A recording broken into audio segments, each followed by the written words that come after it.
Hello everyone, स्वागत है आप सभी का यूजीसी नेट हिंदी साहित्य विद एबी में। आज का हमारा टॉपिक है काव्य भाषा के रूप में ब्रज भाषा का उदय और विकास। यह जो है आपके एचपीएससी असिस्टेंट प्रोफेसर के सिलेबस में दिया गया है। साथ ही यह हिंदी साहित्य के अन्य कॉम्पिटिटिव एग्ज़ाम्स जैसे यूपीएससी ऑप्शनल के सिलेबस में भी दिया गया है। आज का यह टॉपिक हमारे यूनिट 1 हिंदी भाषा का उद्भव और विकास के अंतर्गत आता है। हमारे यूनिट 1 के पिछली क्लास में हमने चर्चा की अवधी भाषा के उदय और विकास के बारे में, जिसमें हमने जाना कि वे कौन सी सीमाएं रही जिसके कारण से अवधी भाषा जो है साहित्यिक भाषा के पद से नीचे उतर गई।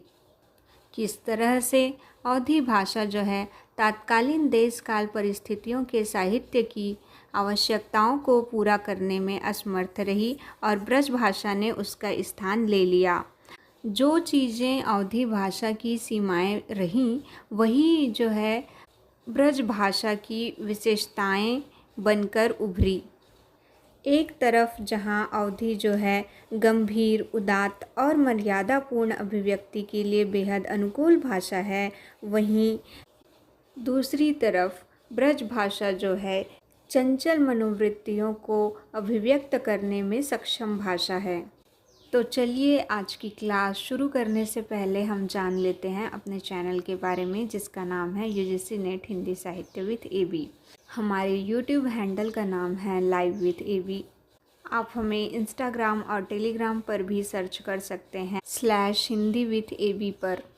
इसके अलावा आप हमें यूट्यूब पर सर्च करने के लिए टाइप करें यूजीसी नेट हिंदी साहित्य विद एबी, या फिर आप हिंदी साहित्य लाइव विद एबी भी टाइप कर सकते हैं। लाइव विद एबी में कोई स्पेस न रखें। हमारी ऑनगोइंग सीरीज़ जो है कुछ इस तरह है, रिवीजन इन 1 मिनट सीरीज़, जो आपको ज़रूर देखनी चाहिए एग्ज़ाम के पहले रिवाइज़ करने के लिए, और यूनिट 7 हिंदी कहानी रिवीजन, जिसमें हम कम समय में आपको कहानी के महत्वपूर्ण बिंदु जो है समझाते हैं। और उसके बाद यूनिट 1 की हमारी क्लास, जिसमें आज की हमारी तीसरी क्लास है, और हिंदी कहानी ऑडियो बुक, जिसमें कहानी को रीड करके सुनाते हैं। इसके अलावा आपको इस चैनल पर PYQs और MCQs भी सॉल्व कराए जाते हैं, जिसमें रिसेंटली आपको 2024 27 अगस्त का जो शिफ्ट 2 का पेपर था वह पूरा सॉल्व करवाया गया है ऑफिशियल नेट की आंसर की के साथ। और कुछ इम्पॉर्टेंट फैक्ट्स के शॉर्ट्स भी इस चैनल पर डाले जाते हैं। तो चलिए शुरू करते हैं आज की हमारी क्लास। जैसा कि आप जानते हैं कि हमारी क्लास में हम टॉपिक को सबसे पहले डिटेल में पढ़ेंगे और उसके बाद उसके अंतर्गत परीक्षाओं में पूछे हुए प्रश्न हल करेंगे, और साथ ही उससे बनने वाले संभावित प्रश्न को भी देखेंगे। और तथ्यों को कैसे याद रखना है वो भी मैं आपको क्लास के बीच बीच में बता दूंगी। चूँकि हमने ब्रज भाषा से संबंधित अधिकांश प्रश्न जो है अवधी भाषा की क्लास में देख लिए थे, तो इस कारण से आज हमारे प्रश्नों की संख्या थोड़ी कम रहेगी, पर मैं आपको क्लास के बीच बीच में ही सारे क्वेश्चंस जो है किस तरह से बन सकते हैं वो सब बताते हुए आगे बढ़ूँगी। तो चलिए देखते हैं कि ब्रज भाषा का क्षेत्र जो है कौन सा है, वो कहाँ बोली जाती है, और कैसे यह जो है काव्य भाषा के रूप में प्रतिष्ठित होती है, वह हम आज की क्लास में जानेंगे। तो जैसा कि आप इस इमेज में देख सकते हैं कि ब्रज भाषा का क्षेत्र जो है उसको ऑरेंज कलर से यहाँ पे शो किया गया है। और अगर हम इसके भौगोलिक रूप की बात करें तो भौगोलिक रूप से ब्रज भाषा का क्षेत्र जो है उत्तर प्रदेश, मध्य प्रदेश और राजस्थान है।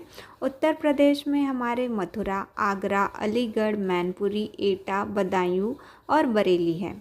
मध्य प्रदेश में ग्वालियर का पश्चिमी हिस्सा आता है, जबकि राजस्थान के भरतपुर, करौली, धौलपुर, जयपुर का पूर्वी भाग ब्रज भाषा के क्षेत्र के अंतर्गत आते हैं। भौगोलिक रूप से ब्रज भाषा का क्षेत्र जो है एग्ज़ाम में पूछा जाता है, तो चाहे वो सही जोड़ी मिलान करने के लिए हो, चाहे वो आपके नॉर्मल ऑप्शंस के रूप में हो, तो इस कारण से आप इन्हें याद रखेंगे। और यहाँ पर जो जो इम्पोर्टेंट है वो मैंने बोल्ड कर दिया है बोल्ड लेटर्स में, जैसे मथुरा, आगरा, अलीगढ़ और बरेली और भरतपुर। तो ये 5 जगह तो आपको याद रखना ही है। इसके बाद हम देखते हैं कि ब्रज भाषा का उद्भव कैसे हुआ। तो ब्रज भाषा जो है सौरसेनी अपभ्रंश से विकसित हुई है, और सौरसेनी अपभ्रंश से पश्चिमी हिंदी विकसित हुई। पश्चिमी हिंदी के ओकार बहुला क्षेत्र से ब्रज भाषा विकसित हुई। तो इस तरह से आप याद रखेंगे कि यदि आपसे क्वेश्चन पूछा जाए कि ब्रज भाषा कौन से अपभ्रंश से विकसित हुई, तो सौरसेनी अपभ्रंश। कौन से हिंदी से या फिर हिंदी के कौन से रूप से विकसित हुई, तो पश्चिमी हिंदी से। और ब्रज भाषा कौन सी प्रकार की भाषा है, तो ओकार बहुला भाषा है। तो ये रहे आपके 3 क्वेश्चंस जो कि बहुत ही इम्पोर्टेंट हैं। और इसके बाद हम देख लेते हैं ब्रज भाषा की प्रमुख उपबोलियाँ कौन कौन सी हैं। तो ये भी आपसे पूछा जा सकता है एग्ज़ाम में। भूक्सा, अंतर्वेदी, भरतपुरी, डांगी, माथुरी, इसके अलावा ग्वालेरी, मध्यदेशी और जादोबाटी, ये जो है ब्रज भाषा की उपबोलियाँ हैं। इसमें आप मथुरा से माथुरी, भरतपुर से भरतपुरी और मध्य प्रदेश से मध्यदेशी और ग्वालियर से ग्वालेरी, तो ये 4 चीज़ें तो आप याद रख ही सकते हैं। इसके अलावा अंतर्वेदी जो है अंतर्वेदी और भूक्सा थोड़ा अलग प्रकार का नाम है, तो ये आप याद रख सकते हैं क्योंकि एग्ज़ाम में पूछा जा सकता है, जैसे कि अभी रिसेंटली पूछा गया था इसी तरह का क्वेश्चन। अगर मैं ठीक से याद कर पा रही हूँ तो मगही की उपबोलियाँ जो है पूछा गया था। अब हम आगे देखते हैं। ब्रज का अर्थ है पशुओं या गायों का समूह या चारागाह। तो ये भी आप याद रख सकते हैं कि ब्रज का क्या अर्थ है। तो ब्रज का अर्थ है चारागाह या गायों का समूह। तो पशु पालन की अधिकता के कारण ही यह क्षेत्र ब्रज कहलाया और इसकी बोली जो है ब्रज भाषा कहलाई। जैसा कि आप जो है हमारे मिथोलॉजी में जानते हैं कि ब्रज भाषा का जो क्षेत्र है वह उसका संबंध जो है कृष्ण से माना जाता है, और कृष्ण जो है गोकुल क्षेत्र के निवासी रहे हैं और उनको ग्वाला भी बताया जाता है। तो इस तरह से गायों का समूह या चारागाह, तो यही जो है ब्रज का अर्थ हो जाता है। अब हम देखते हैं काव्य भाषा के रूप में ब्रज का विकास कैसे हुआ। तो ब्रज भाषा का विकास जो है भक्ति काल के उत्तरार्ध में हुआ। अगर इस भाषा के विकास के चरणों की बात की जाए तो इसे हम 4 युग में बांट सकते हैं। एक सूरदास के पूर्व का युग, फिर सूरदास का युग, फिर रीतिकाल, फिर रीतिकाल पश्चात यानी कि अभी आधुनिक युग, है ना। और ब्रज भाषा बोलते ही आपको सूरदास और कृष्ण ये दोनों के नाम जेहन में आ जाते हैं, क्योंकि इनका संबंध ब्रज भाषा से बहुत गहनता से जुड़ा हुआ है। इसके अलावा अगर हम ब्रज भाषा के विकास की बात करें तो इसे हम 3 कालों में विभाजित कर सकते हैं, आदिकाल, मध्यकाल और आधुनिक काल। आरंभ से लेकर 1525 ईस्वी तक आदिकाल में, 1525 से 1800 ईस्वी तक मध्यकाल में और 1800 ईस्वी से अब तक आधुनिक काल में हम ब्रज भाषा के विकास को देख सकते हैं। इस बोली का आरंभिक रूप आदिकालीन साहित्य में पिंगल तथा मध्यकाल में भाखा नाम से मिलता है। अब हम आगे बढ़ते हैं ब्रज भाषा के विकास के पहले चरण की ओर, जिसका नाम है सूर पूर्व युग। ब्रज भाषा का उल्लेख यद्यपि 16वीं शताब्दी में पहली बार हुआ, तथापि किसी न किसी रूप में इसकी भाषिक प्रवृत्तियाँ पहले भी हमें दिखाई देने लगती हैं। अगर हम ब्रज भाषा के आरंभिक मिश्रित रूप की बात करें तो यह हमें गोरखनाथ के गुरु मच्छंदर नाथ की वाणी में देखने को मिल जाता है। जैसे कि यहाँ पर उदाहरण दिया गया है, जोगी सोई जानिए जगतै रहे उदास, तत् निरंजन पाइए कहें मच्छंदर नाथ। तो इसमें आप देख सकते हैं तय रहे और कहें, तो ये जो है शब्द जो है ये ब्रज भाषा के आरंभिक लक्षण हैं। इसके अलावा अगर हम ब्रज भाषा के पहले स्वतंत्र प्रयोग करने की बात करें तो इसमें आदिकालीन कवि अमीर खुसरो को इसका श्रेय दिया जा सकता है, क्योंकि उन्होंने बहुत सारी रचनाएं करी हैं जिसमें हमें ब्रज भाषा के आरंभिक पुट देखने को मिल जाते हैं। जैसे खुसरो रैन सुहाग की जागी पी के संग, तन मेरा मन पीऊ को दो भय एक रंग। तो इसमें आप देख सकते हैं रैन, पीयू, दोऊ, तो ये जो शब्द हैं ये ब्रज भाषा के आरंभिक लक्षण हैं। इसी तरह हमें हेमचंद्र की प्राकृत व्याकरण में सौरसेनी अपभ्रंश के दोहों में ब्रज भाषा का पूर्व रूप मिलता है। साथ ही संदेश रासक, प्राकृत पैंगलम, उक्ति व्यक्ति प्रकरण, इन सब रचनाओं में भी हमें ब्रज भाषा का मिश्रित रूप जो है देखने को मिल जाता है। तो इसमें आपको अगर याद होगा तो हम हेमचंद्र के बारे में पहले भी पढ़ चुके हैं। इन्हें प्राकृत का पाणिनि कहा जाता है और साथ ही ये अपभ्रंश के सबसे बड़े व्याकरण यानी व्याकरण करता है। ये पॉइंट मैं यहाँ पर आपके सिर्फ याद रखने के लिए बता रही हूँ।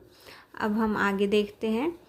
1354 ईस्वी में सुधीर अग्रवाल द्वारा रचित प्रद्युम्न चरित ब्रज भाषा की प्राचीनतम ज्ञात कृति मानी जाती है।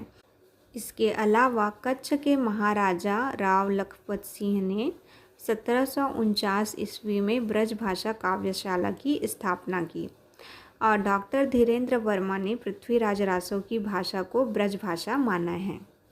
तो इस तरह आप देख सकते हैं कि सूर पूर्व युग में आपके कुछ कवि हैं जो कि ब्रज भाषा से संबंधित हैं, जैसे गोरखनाथ के गुरु मच्छंदर नाथ, अमीर खुसरो, हेमचंद्र और सुधीर अग्रवाल और कच्छ के महाराजा राव लखपत सिंह।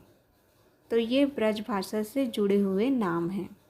अगर मैं अन्य रचनाकारों की भी बात करूं तो उसमें संत नामदेव, विष्णुदास जिन्होंने रुक्मणी मंगल लिखा है, और गुरु नानक देव, गुरु अर्जुन देव, तो इन सब ने भी जो रचनाएं की है उसमें भी हमें ब्रज भाषा के छोटे मोटे रूप देखने को मिल जाते हैं।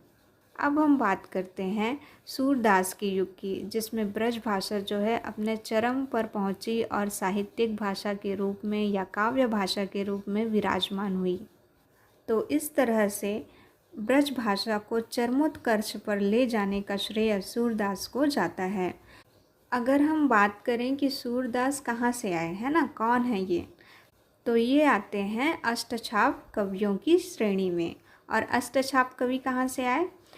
वल्लभाचार्य के पुत्र विट्ठल नाथ ने अष्टछाप की स्थापना की, जिसमें सूरदास के अतिरिक्त 7 अन्य कवि भी शामिल हुए और सारा कृष्ण भक्ति काव्य ब्रज भाषा में ही रचा गया। अष्टछाप कवियों में आपके शामिल हैं कुंभन दास, परमानंद दास, नंददास, छीत स्वामी, चतुर्भुज दास, गोविंद स्वामी और कृष्णदास।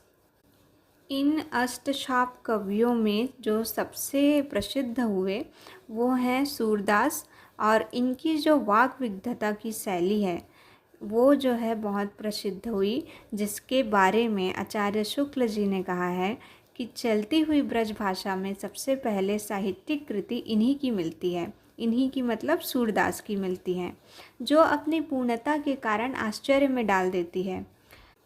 सूरसागर जो कि सूरदास जी की रचना है ना, तो वो बोल रहे हैं आचार्य शुक्ल कि सूरसागर किसी पहले से चली आई हुई परंपरा का, चाहे वह मौखिक रही हो, पूर्ण विकास सा जान पड़ता है।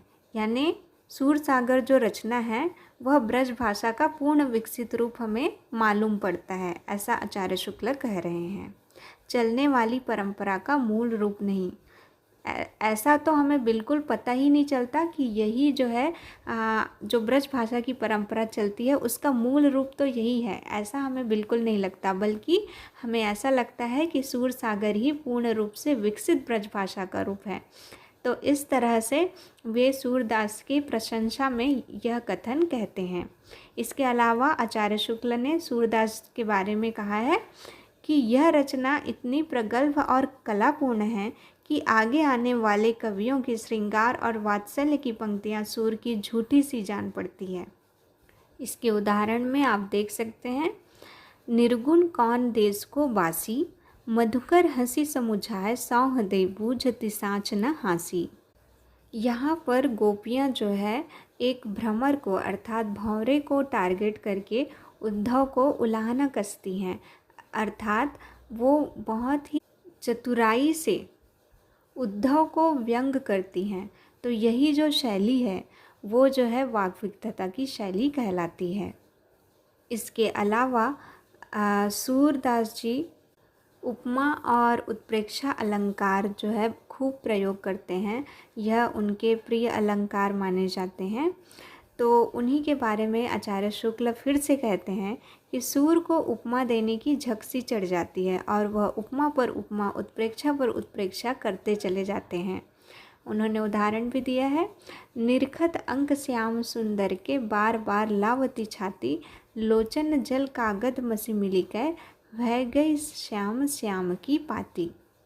तो इसका अर्थ क्या हुआ कि गोपियाँ उद्धव द्वारा श्री कृष्ण के पत्र को प्राप्त करके उनके लिखे अक्षरों को देख देख कर उस पत्र को बार बार अपनी छाती से लगा लेती है और उसको देखते ही उनके नेत्रों से आँखों से आंसू बहने लगते हैं, जिसके कारण से उस पत्र की स्याही जो है आंसुओं से भीग कर पूरी फैल जाती है और पूरा पत्र जो है काला पड़ जाता है।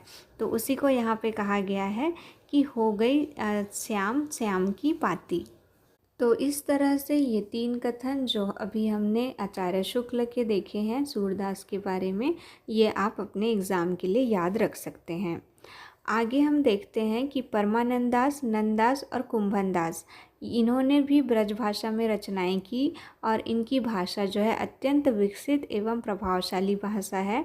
परमानंद की भाषा अत्यंत भावप्रवण है और नंददास की भाषा की विशेषता उनके माधुर्य और लोक प्रचलित शब्दों के अधिकाधिक प्रयोग में है। इनके अलावा मीरा, रहीम, रसखान ये भी सूरदास के युग में अन्य कवि हुए हैं। मीरा की भाषा में आप ब्रज भाषा का राजस्थानी मिश्रित रूप देख सकते हैं। वहीं रहीम की भाषा जो है काफ़ी स्वच्छ और प्रवाहमयी ब्रज भाषा है। अब हम आगे बढ़ते हैं अगले चरण में, जो है रीतिकाल। उसमें हमारे ब्रज भाषा का कैसे विकास हुआ उसको देखते हैं। रीतिकाल में ब्रज भाषा एकमात्र काव्य भाषा के रूप में स्थापित हो गई और उसने पूरे व्यापकता को धारण कर लिया। तो एक तरफ जहाँ भक्ति काल में जो ब्रज भाषा है केवल कृष्ण भक्ति काव्य धारा की भाषा थी और एक सीमित क्षेत्र तक ही बंधी हुई थी, वह जो है भक्ति काल के बाद उत्तर मध्यकाल या रीतिकाल में काव्य भाषा के एक विकल्प के रूप में नहीं बल्कि एकमात्र काव्य भाषा के रूप में स्थापित हो गई। इसी बात की ओर संकेत करते हुए भिखारीदास कहते हैं कि ब्रज भाषा हेत ब्रजवास ही न अनुमानौ, ऐसे ऐसे कविन की बानी हूँ सो जानिए। अर्थात वे कह रहे हैं कि ब्रज भाषा जो है केवल ब्रज के क्षेत्र तक ही सीमित नहीं है, बल्कि अब यह जो है अपने क्षेत्र से बाहर की भी भाषा बन चुकी है। और ब्रज भाषा के इतनी व्यापकता को धारण करने का कारण क्या रहा?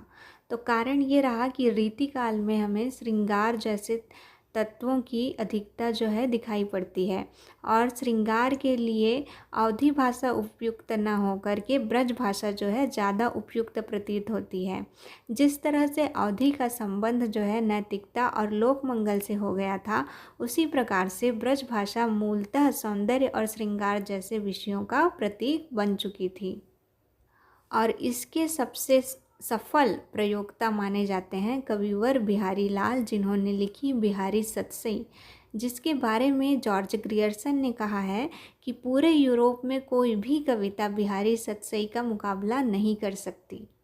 इसके अलावा घनानंद, जो कि रीति मुक्त कवि हैं, प्रेम मार्गी कवि हैं, वे भी ब्रज भाषा में अपनी रचना करते हैं और कहते हैं कि तुम कौन धौ पाटी पढ़े हो लला, मन लेहू पै देहूँ छटांक नहीं।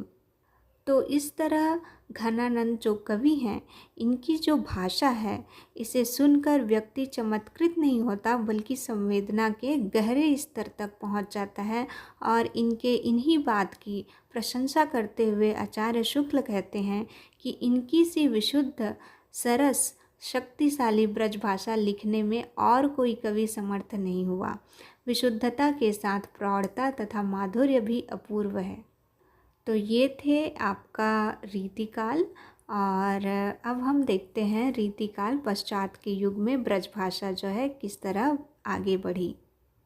वैसे तो रीतिकाल की समाप्ति के साथ ही ब्रज भाषा की समाप्ति स्वीकार कर ली जाती है, लेकिन वास्तविकता यह है कि 19वीं शताब्दी के अंत तक काव्य रचना में ब्रज भाषा का ही वर्चस्व बना रहा। भारतेंदु ने इसी संबंध में कहा है कि मैंने कई बार परीक्षण किया कि खड़ी बोली में कुछ कविता बनाऊं, पर मेरे चित्त अनुसार नहीं बनी। इससे यह निश्चित होता है कि ब्रज भाषा में ही कविता करना उत्तम होता है। यही कारण रहा कि भारतेंदु ने जब भारत दुर्दशा नाटक लिखी, जो कि आपके पाठ्यक्रम में है, तो उसमें उन्होंने ब्रज भाषा में ही कविताएं लिखी। उसका उदाहरण है, रोवहु सब मिली आवहु भारत भाई, हा हा भारत दुर्दशा न देखी जाई। किंतु 20वीं शताब्दी के आरंभ के साथ ही खड़ी बोली ने काव्य भाषा का पद ग्रहण कर लिया और 1918 में हिंदी साहित्य में छायावाद के आगमन के साथ ही ब्रज भाषा अंतिम रूप से काव्य भाषा के पद से उतर गई। पल्ला 1927 ईस्वी की भूमिका में सुमित्रानंदन पंत द्वारा ब्रज भाषा का विरोध और खड़ी बोली का समर्थन किया गया है और उन्होंने कहा है कि अभिव्यक्ति को अब ब्रज की छींटदार चोली जो कि फट चुकी है नहीं ढक सकती है, उसे अब क्रांतिकारी के तेवर वाला चोला चाहिए। अर्थात सुमित्रानंदन पंत कहना चाह रहे हैं कि अब हमारे अभिव्यक्ति का माध्यम जो है खड़ी बोली होगी, अब उसे ब्रज भाषा अभिव्यक्त नहीं कर सकती, अर्थात वह क्रांतिकारी विचारों के लिए उपयुक्त भाषा नहीं है। तो इस तरह से ब्रज भाषा जो है काव्य भाषा के रूप में अपनी विकास यात्रा पूर्ण करती है। ब्रज क्षेत्र के अगर हम अन्य कवियों की बात करें जो कि आधुनिक काल में हैं, वो हैं वियोगी हरि, रमाशंकर शुक्ल रसाल, नारायण चतुर्वेदी, जगदीश गुप्त, सोम ठाकुर। तो अब हम देखते हैं कि ब्रज भाषा के अखिल भारतीय विस्तार के कारण क्या रहे। पहला तो यह रहा कि सूरदास के हाथों में पड़कर ब्रज भाषा श्रृंगार की विशेषीकृत भाषा बन गई। दूसरा, चंचलता व तेजी अधिक होने के कारण मुक्तक काव्य में सफल। तीसरा, तत्कालीन राजनीतिक स्थिति। उस समय श्रृंगार और मनोरंजक साहित्यों की आवश्यकता थी, तो इस कारण से ब्रज भाषा जो है केंद्र में आई। इसके अलावा कृष्ण भक्ति काव्यधारा जो पूरी ब्रज भाषा में रची गई, तो कृष्ण का जो है परंपरागत संबंध भी ब्रज भाषा वाले क्षेत्र से माना जाता है। इस कारण से ब्रज भाषा जो है केंद्र में रही। और इसके अलावा कलात्मक श्रेष्ठता, अद्भुत कोमलता, संगीतात्मकता, लय और प्रवाह को धारण करने की उच्च क्षमता, इन सब विशेषताओं के कारण ब्रज भाषा जो है अखिल भारतीय काव्य भाषा बनने में सक्षम रही। अब हम देख लेते हैं ब्रज भाषा की कुछ महत्वपूर्ण रचनाएं। तुलसीदास ने ब्रज भाषा में लिखी है कवितावली और विनय पत्रिका। अक्सर एग्ज़ाम में पूछी जाती है कि तुलसीदास की वे कौन सी रचनाएं हैं जो ब्रज भाषा में लिखी गई हैं। तो फिर आप याद रखेंगे कि कवितावली और विनय पत्रिका जो है वे रचनाएं हैं जो ब्रज भाषा में लिखी गई हैं। उदाहरण देख लेते हैं। रामसो बड़ो है कौन, मोसो कौन छोटो, रामसो खरो है कौन, मोसो कौन खोटो। तो इसमें आप देख सकते हैं कि ब्रज भाषा जो है ओकार बहुला भाषा है, छोटो, खोटो, सो, है ना। अन्य कवियों में गुरु गोविंद सिंह, बिहारी लाल, मीराबाई, अमीर खुसरो, भारतेंदु हरिश्चंद्र, नरसिंह मेहता, चैतन्य महाप्रभु, ये सभी ब्रज भाषा में इन्होंने रचनाएं की हैं। ब्रज के प्रभाव से बंगाल में नई शैली ब्रज बोली ये जो है विकसित हुई और बंगाली कवि ईश्वर चंद्र गुप्त द्वारा सर्वप्रथम इस शब्द का प्रयोग किया गया। इसके अलावा गोकुलनाथ ने 84 वैष्णवन की वार्ता और 252 वैष्णवन की वार्ता तो ये लिखी है, ये भी ब्रज भाषा में है। केशव दास ने लिखी है रसिक प्रिया, कवि प्रिया, रामचंद्रिका, जहांगीर जसचंद्रिका, छंदमाला। भूषण ने लिखी है छत्रसाल दशक। विट्ठलनाथ की रचना है श्रृंगार रस मंडन। भिखारी दास की है रस सारांश, शतरंज शतिका, काव्य निर्णय, श्रृंगार निर्णय। सूरदास ने लिखी है सूर सागर, सूर सरावली, साहित्य लहरी। नाभाजी की है भक्तमाल। घनानंद ने लिखी है व्रजविलास, कृष्ण कौमुदी, अनुभव, चंद्रिका। नंददास ने लिखी है रास पंचाध्यायी, सुदामा चरित और रसमंजरी। तो इस तरह ये ब्रज भाषा की कुछ महत्वपूर्ण रचनाएं हैं जिन्हें आप याद रख सकते हैं। अब हम देख लेते हैं प्रीवियस ईयर एग्ज़ाम्स में ब्रज भाषा संबंधी यूनिट 1 वाले प्रश्न है ना। तो निम्नलिखित रचनाओं को उनकी भाषा के साथ सुमेलित कीजिए। तो इसमें दिया है कवितावली, पृथ्वीराज रासो, बरवे नाई का भेद और अमीर खुसरो की मुकरियाँ। तो जैसा कि आप देख सकते हैं कि बरवे नाई का भेद जो कि आपके अवधी भाषा की रचना है ना। तो इस तरह सी का ऑप्शन हो जाएगा 4 और जैसे ही आपको ये पता चलेगा आपका ऑप्शन आ जाएगा डी, है ना। या फिर आप ध्यान रख सकते हैं कि कवितावली जो कि ब्रज भाषा में लिखी गई है तो फर्स्ट का ऑप्शन हो गया 2। पृथ्वीराज रासो तो ये आपके पिंगल भाषा में है तो ऑप्शन हो गया बी का 1। और अमीर खुसरो की मुकरियाँ ये तो खड़ी बोली में है तो इस तरह से आपका डी ऑप्शन जो है करेक्ट हो जाएगा। अब नेक्स्ट क्वेश्चन, इनमें से किसको संविधान की अष्टम सूची में सम्मिलित नहीं किया गया है। तो ऑप्शन है डोगरी, मैथिली, ब्रज और असमिया।